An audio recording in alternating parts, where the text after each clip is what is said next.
1977 ईस्वी में इन्होंने इस सिद्धांत को दिया था। अल्बर्ट बंडूरा सामाजिक अधिगम सिद्धांत। कुछ ऐसे सिद्धांत होते हैं जिसको व्यक्ति समाज में रहते हुए, समाज में देखते हुए, उसका अनुकरण करते हुए धीरे धीरे जैसे जैसे उसकी एज बढ़ती जाती है वह सीखता चला जाता है। बालक की संज्ञानात्मक क्षमताएं जैसे जैसे उसकी एज बढ़ती जाती है वैसे वैसे उसकी संज्ञानात्मक क्षमताएं भी बढ़ती जाती है। फर्स्ट पेपर में सुबह मैम सर पढ़ा रही होंगी, जीन पियाजे को पढ़ाया कि नहीं? नहीं हो सर, अभी नहीं अभी है। नहीं। जीन पियाजे तो जब आप पढ़ोगे संज्ञानात्मक सिद्धांत का मेन थ्योरी जीन पियाजे द्वारा दिया गया है, जिसमें वो 4 सिद्धांत वहां पर दिए हैं। 4 अपने सिद्धांत में 4 बातों पर विशेष बल दिया है। वो 4 जो है वो क्रम से आगे बढ़ते हैं, उसका एक निश्चित क्रम है। हम क्रम को चेंज नहीं कर सकते। जैसे संवेदीगामक अवस्था, ये अवस्था 0 से 2 वर्ष तक के बच्चों का रहता है।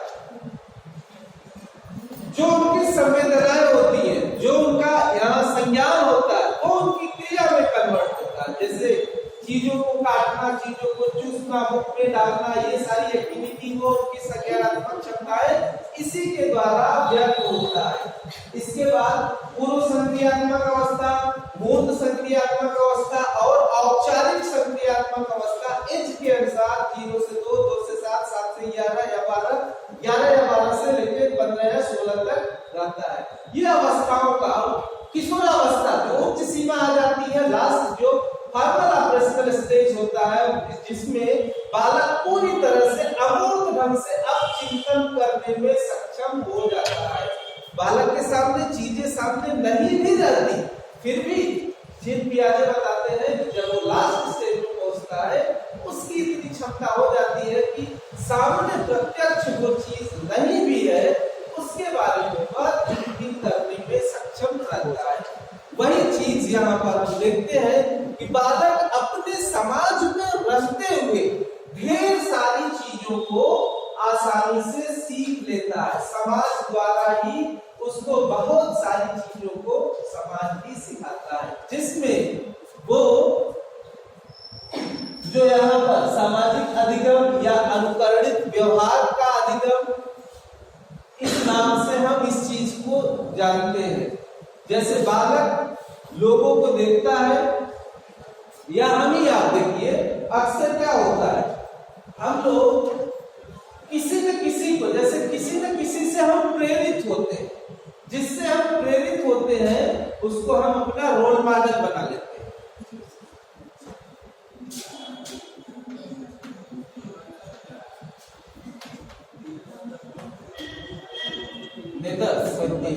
मॉडल जिससे हम प्रेरित होते हैं वो हमारा एक मॉडल है। मॉडल का मतलब वो नहीं फैशन शो वाला मॉडल, उसको चले वो वाला, वो यहाँ नहीं। रोल मॉडल का मतलब जिससे हम प्रेरित हो, आंतरिक जो प्रेरणा है, जिसको देखकर हमारे मन में भी बने कि नहीं हमें इनके जैसा बनना, इनके व्यक्तित्व से प्रभावित होकर जो हमारे मन में भाव उत्पन्न होता है वैसा बनने के लिए वो हमको निदर्श के रूप में हमें यहाँ पर दिखाता है। जैसे अक्सर हम किसी न किसी जो विद्वान होते हैं, श्रेष्ठ विद्वान, उनसे अक्सर कोई न कोई प्रभावित होता है। जैसे स्वामी विवेकानंद हुए, एपीजे अब्दुल कलाम, गांधी जी हुए। अहिंसा क्या होता है?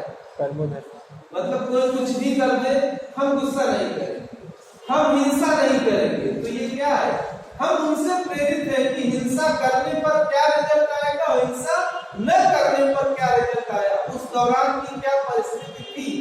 गांधी जी को पूछते भी है लोग, गांधी जी को कुछ लोग गाली भी देते हैं, लेकिन हकीकत क्या है? हकीकत तो जो उस सिचुएशन में उन्होंने किया वो तो आज हम लोग नहीं देख पा रहे हैं ना।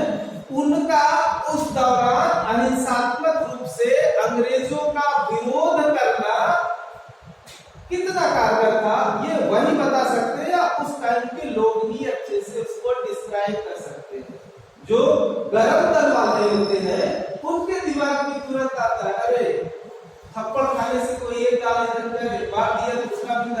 कोई थोड़ी आजादी दे देगा। लेकिन वो उस समय जो धरना या प्रदर्शन करते थे उसका एक दूसरा मीनिंग होता था। उनके साथ एक जन सैलाब, जन समुदाय रहा करता था अहिंसात्मक रूप से। अगर वो कह दिए ये काम नहीं करना है, ढेर सारा पूरा एक क्राउड रहता था, वो काम नहीं करता था। तो उसका असर रहता था, अंग्रेजों को डर लगता था अगर गांधी जी को कुछ आंका दिए या इनको कुछ हार्म पहुंचा दिए तो उसका असर हमारे ऊपर पड़ेगा, मतलब अंग्रेजों के ऊपर पड़ेगा। जैसे वो रूल करना चाहते हैं वो नहीं कर पाएंगे। तो रोल मॉडल ये होता है कि हम किसी से विशेष उसके आचरण से, उसके बात व्यवहार से हम आकर्षित हो। जैसा वह काम करता है वैसा हम उसको देखते हैं, ध्यान से देखते हैं और वैसे ही हम भी बनना चाहते हैं। यहाँ पर वही चीज होता है। जो बालक है अभी उसका विकास पूरा नहीं हुआ है, लेकिन फिर भी वो अपने समाज में, अपने घर परिवार में जैसे लोग कार्य करते हैं उन सभी चीजों को वह ध्यान से देखता है। देखने के बाद वह वैसा ही करना चाहता है जैसे उसके अग्रज किए रहते हैं। कभी कभी आप देखते होंगे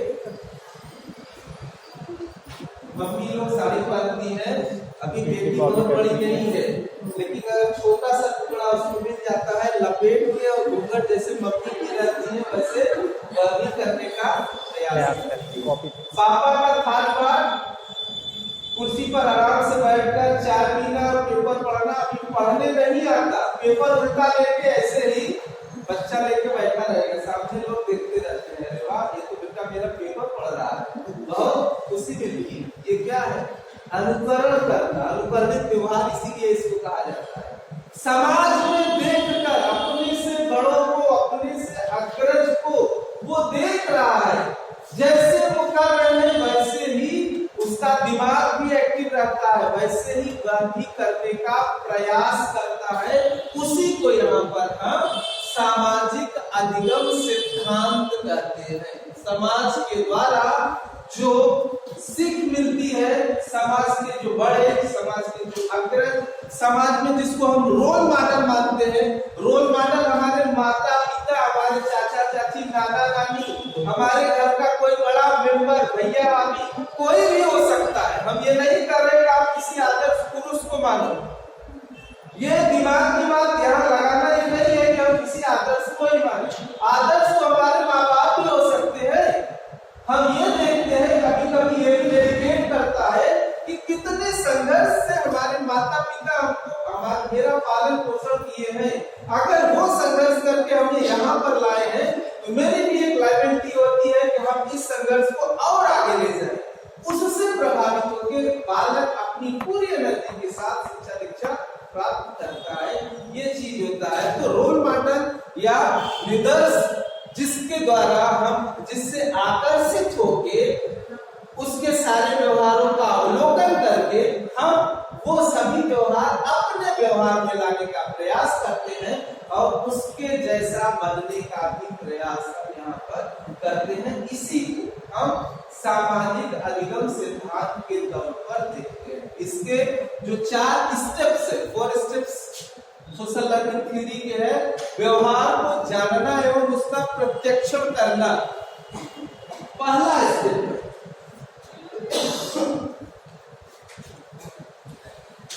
व्यवहार को जानना एवं उसका प्रत्यक्षण करना।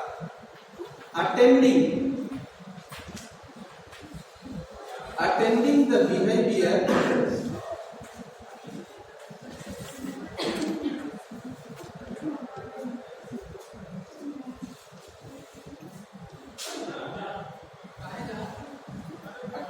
and perceiving it.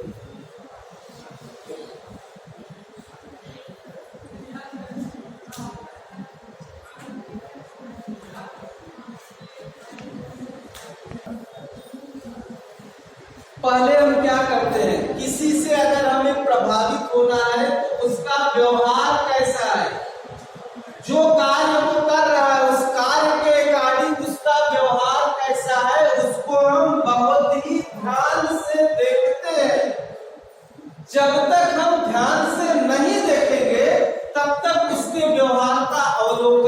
Observation of behaviour हम नहीं आकलित कर पाएंगे कि व्यवहार कैसा है, सकारात्मक है, नकारात्मक है, क्या है, कैसे है।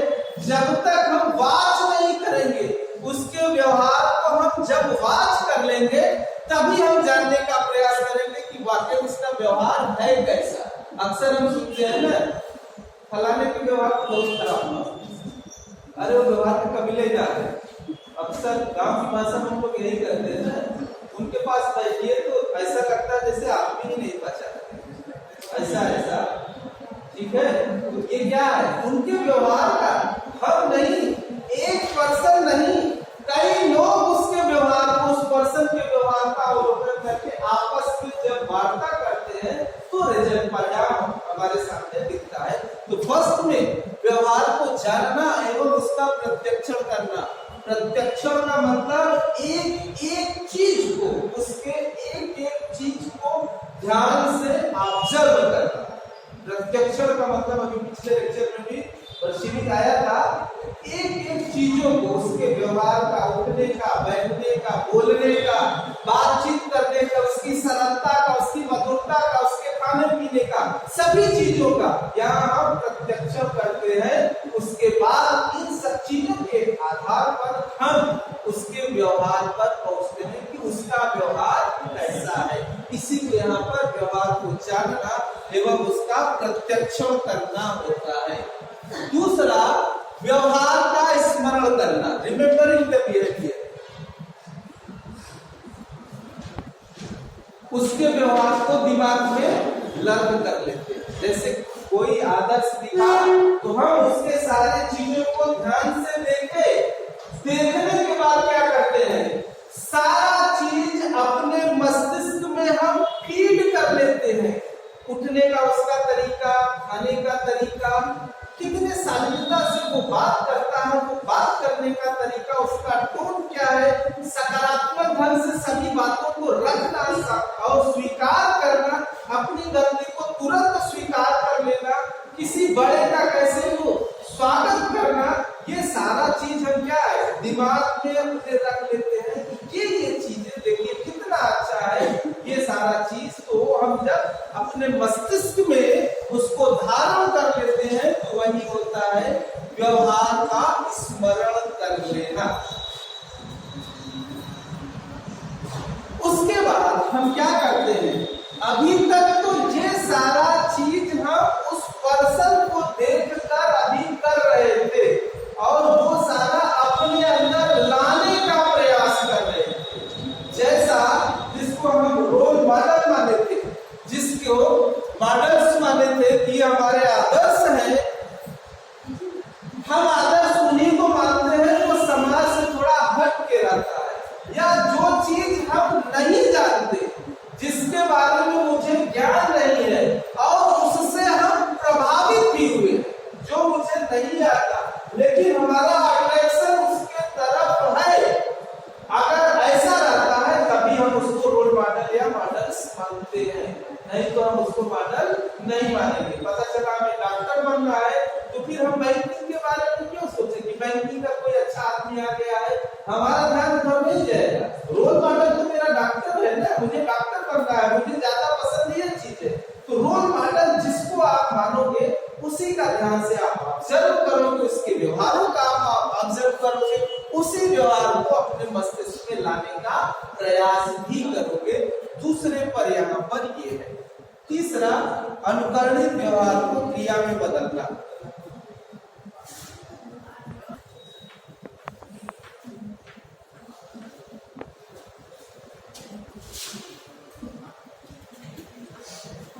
into action.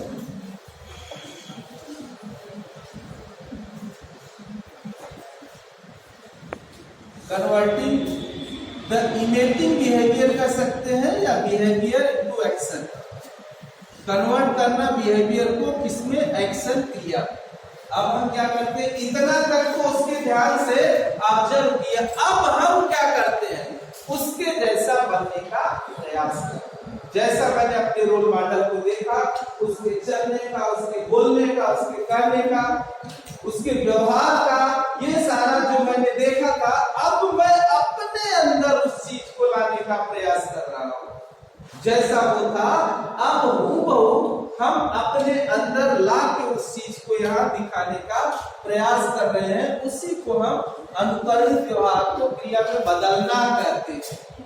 जब पर्सन जो किसी दूसरे के व्यवहार को देखकर उसको अपने स्मृति में लाकर अब उसके जैसा जब बनने का प्रयास स्वयं कर रहा है, वो सारा चीज अपने मेमोरी बेस पर याद करके जैसे जैसे उसका मॉडल वो था वैसा अब वह करना चाह रहा है, उसी को यहाँ पर हम अनुकरणित व्यवहार को क्रिया में बदलना कहते हैं। और लास्ट में अगर जो वो क्रिया में बदला है, उस व्यवहार को क्रिया में बदला है, जो उसका रोल मॉडल है, अगर वह लोगों द्वारा पुनर्बलन मिलता है, लोगों द्वारा प्रोत्साहन अगर मिल गया, तो वह उस चीज को स्वीकार कर लेगा। लोगों ने, थर्ड पर्सन ने अगर ये कह दिया कि बहुत अच्छा तुमने ये जैसा वो कर रहे थे, आज मैं हूँ ऐसा देख रहा हूँ, जैसे गांधी जी थे आज मैं दूसरा गांधी इसके अंदर देख रहा हूँ। अन्ना हजारे को हम लोग किस रूप में देखे, वही न कि वो गांधी जिसको हमने नहीं देखा था, लेकिन एक समय ऐसा आया था कि पूरे देश को अन्ना हजारे झकझोर दिए थे। वो क्या था, वही चीज था ना, जैसे गांधी कर रहे थे वैसे वो कर रहे थे। तो उस पीरियड में ये देखा गया कि उनका एक आह्वान करने पर देश के सारे युवा, बुजुर्ग, किसान, जवान सारे लोग उस तरफ चल दिए जिधर वो कर रहे थे। तो यही चीज है कि हम अगर उनका जैसा व्यवहार जो रोल मॉडल थे, उनके व्यवहार जैसा अगर कोई हमें कह रहा है, वाह ये तो एकदम हूबहू वैसे ही है, ये पुनर्बलन हमें उस कार्य को करने के लिए और प्रेरित करेगा कि अगर इतना मुझे प्रोत्साहन मिल रहा है, इसका मतलब मैं भी उनके जैसा अब बन चुका हूं या बन रहा हूं, ऐसी एक थीम आएगी। तो जो भी कमियां रहेगी उनके व्यवहार में, उसको और निखारने का प्रयास करेंगे। रेनफोर्समेंट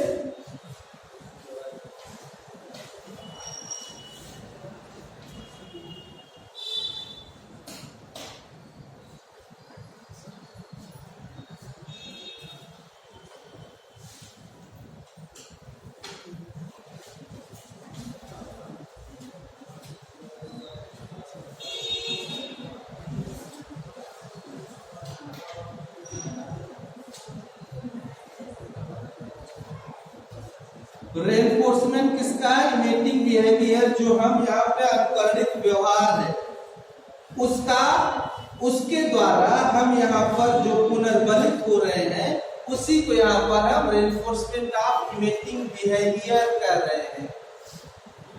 हम इसका एक उदाहरण आपके सामने लेते हैं, एक दूसरा उदाहरण लेते हैं जिसके द्वारा आप आसानी से सीख जाओगे कि यह है क्या। 4 बातें उसमें समावेशित है।